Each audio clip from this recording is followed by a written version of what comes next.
सदाभाऊ खोत यांचं विधान अत्यंत चुकीचं. त्यांनी आपलं विधान मागे घ्यावं. बच्चू कडू. सदाभाऊ खोत यांचं विधान अत्यंत चुकीचं आहे. सदाभाऊ खोत यांनी आपलं विधान मागे घेतलं पाहिजे.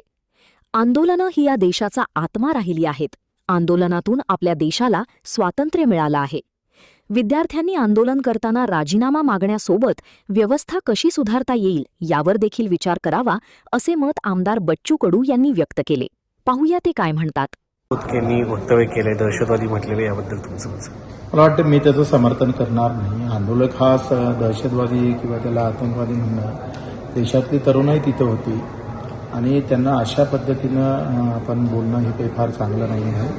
उलट त्याच्यातून कसा मार्ग निघेल याचाही प्रयत्न करणं फार गरजेचं आहे.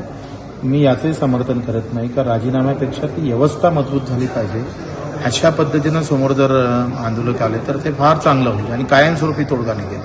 एका राजीनाम्यानं व्यवस्थाच बदलून जाईल असं होणार नाही.